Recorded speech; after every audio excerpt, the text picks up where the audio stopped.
On May 19th, 2025, Chris Chan released a video titled Grounded Deep Response. This context might get lost to history, but this video was made in conversation with a video released by cartoon reviewer Saberspark. Saberspark's video addressed allegations against him, citing that they were false. Chris opens his video with a deep YouTube apology sigh. Hey everybody. Despite this is not an apology video. My name is GiBi for Lore Cattle Ranch, let's get into it. Chris, for the sake of transparency, disables his green screen. For the sake of transparency, I have disabled the green screen filter. This seems to be a reference to Saberspark's video where he appears on camera. He's usually depicted by an avatar, and so this was supposed to show his humanity and make sure that people know this is a serious video. Chris apparently thinks that disabling his green screen will have the same effect. For the sake of transparency, I will be on camera for this video.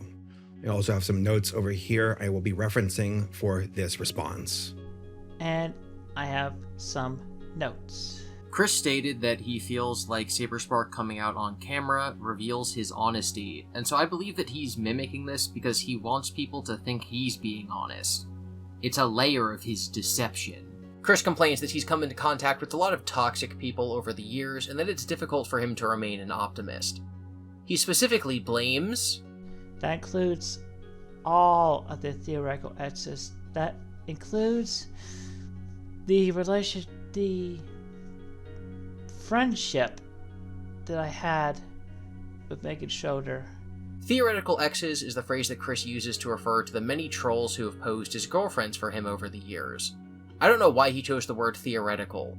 I think it might be because he wasn't sure that they were fake until he started watching Geno Samuel's documentary. And because at first he didn't want to accept that the people who for the last 10 years he'd been assuming were real exes were fake exes, he now calls them theoretical exes. As in, he's not convinced that they weren't real, so they're only theoretically fake exes. The fact that he's still bringing up Megan after all these years is very disheartening because Megan didn't really do anything wrong, but he still blames her for her problems. But he still blames her for his problems.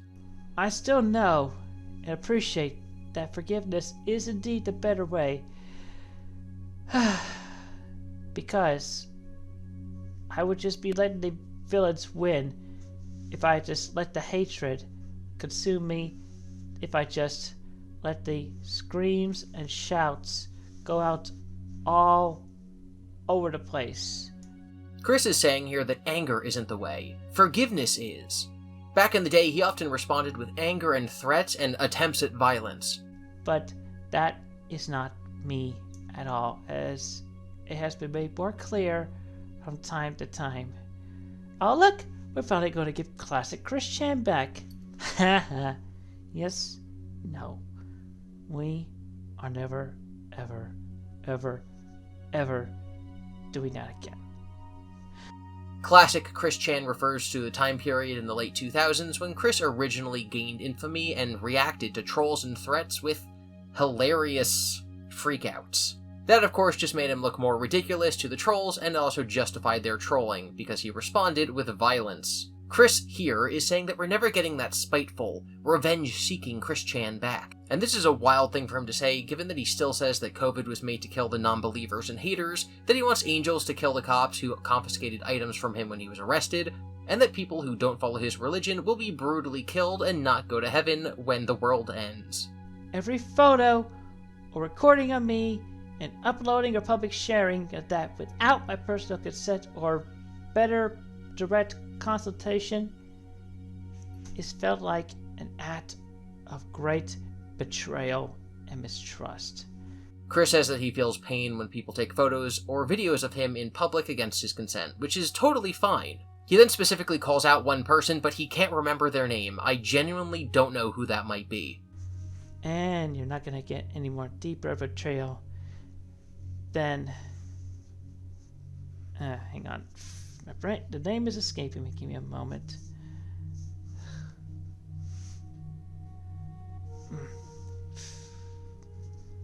Dang it. Anyway, it'll come back to me in a moment, but anyway. One of Chris's defenses of himself is that other psychic people can vouch for him. According to him, he has good aura, says psychic people, says Chris Chan.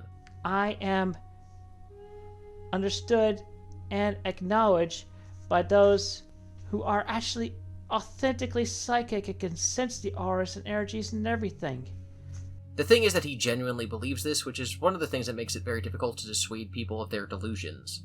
He can't be wrong, because if he's wrong, that means he doesn't have psychic powers.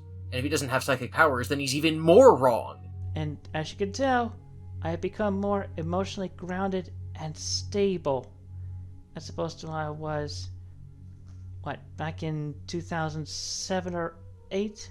Chris saying that he's more stable now that he thinks he's God, compared to who he was in the 2000s, is something that does not need any comment from me. Saberspark knows and appreciates that people can change. I have changed for the better. And y'all should realize and understand that. I have a lot of love in my heart and in my soul. I should not have to feel any of the hatred that I have of those amongst all of you. Chris overtly references Saberspark here, who he's talked about on Blue Sky before. I think most people believe that people can change, but believing that someone can change and believing that they did change are very different things. Chris sitting here, riding the coattails of someone else's video, to make a statement about how we shouldn't hate him because he's God, does not indicate that Chris has changed. Chris's justification that we should trust him because other psychic people trust him does not indicate that he's changed. Chris stating that no one should be mad at him for what he's done, when most people still believe that there was sexual impropriety between him and his mother, shows that he does not understand the issue. He wants the positive outcome without doing any of the work. So much so that he only bothered to make this video when he thought it might come across better because someone else had already made a bigger video like it. Chris wishes that we, the audience, do good. This causes him to start crying. So, please, do good, authentically, and so.